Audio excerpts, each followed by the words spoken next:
Halo, Seriki, nama saya Timothy Leonard Muluntang.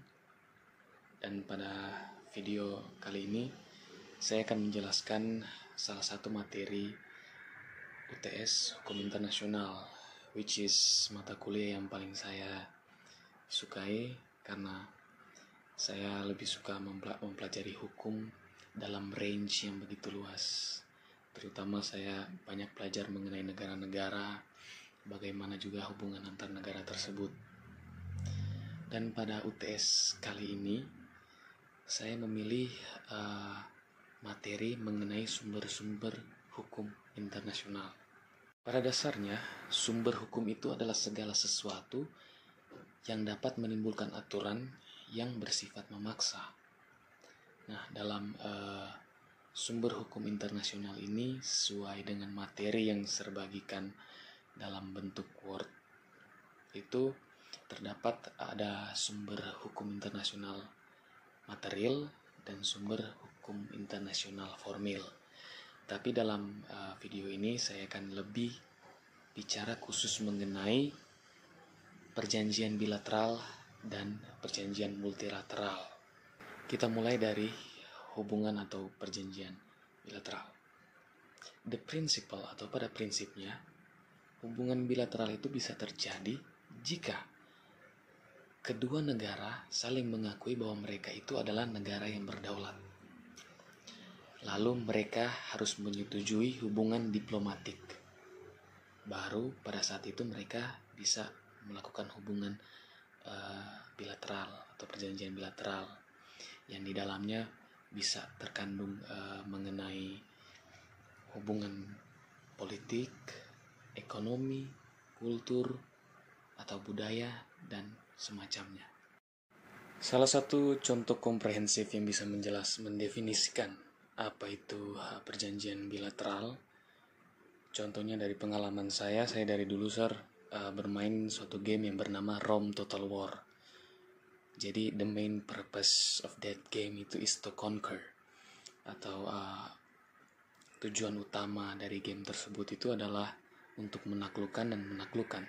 Tapi kita juga diajari mengenai bagaimana berhubungan politik dengan faction lain, bernegosiasi dengan faction lain atau negara lain. Contohnya, saya memakai faction Roma dan saya akan menyerang faction Pontus.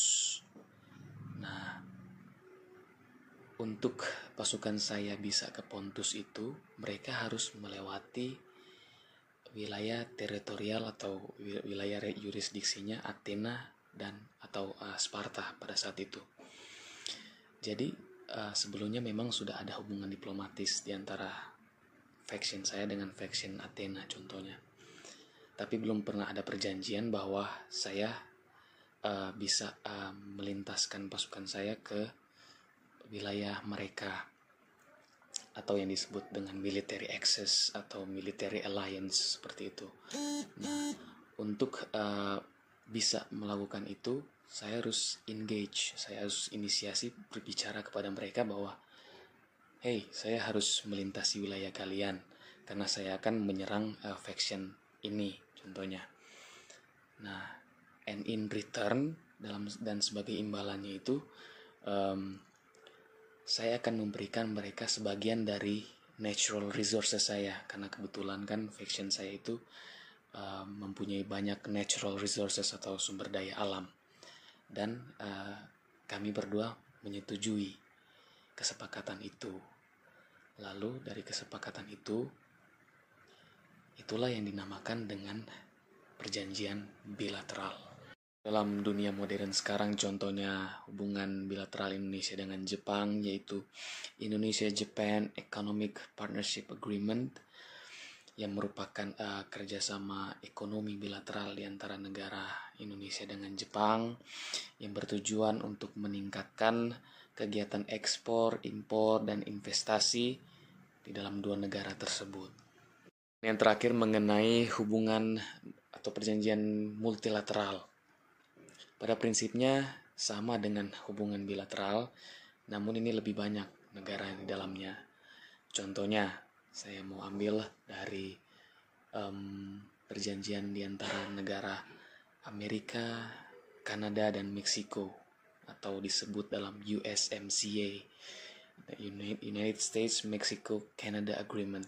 Jadi di dalam agreement itu mengenai peningkatan di sektor-sektor perdagangan mereka, contohnya di bisnis-bisnis menengah atau di bagian farmers, petani-petani mereka.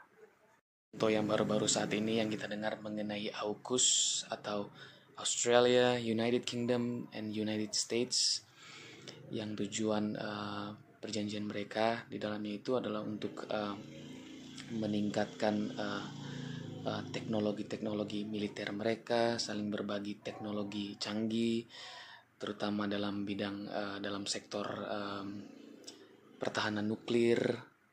Jadi kalau menurut saya, yang dari artikel-artikel juga yang saya baca, tujuan mereka membuat perjanjian tersebut adalah untuk juga menekan pengaruh Cina di Asia. Jadi mereka juga di dalam perjanjian itu saling meningkatkan weapon system yang ada di submarine mereka, yang ada di kapal selam mereka, dan juga saling melatih militer mereka bersama-sama. Nah, seperti itulah yang menjadi penjelasan saya mengenai sumber hukum internasional, terutama contohnya dalam hubungan perjanjian bilateral dan multilateral. Dan saya berharap ke depan nanti saya bisa dapat lagi pengetahuan yang lebih luas lagi dari Sariki mengenai mata kuliah hukum internasional, karena mata kuliah ini yang saya paling sukai di antara semua mata kuliah lain, karena disinilah menurut saya tempat saya akan masuk lebih dalam lagi mengenai dunia hukum itu sendiri. Begitu sir, dan saya berharap saya bisa mendapatkan nilai yang bagus melalui ujian tengah semester kali ini. Thank you sir.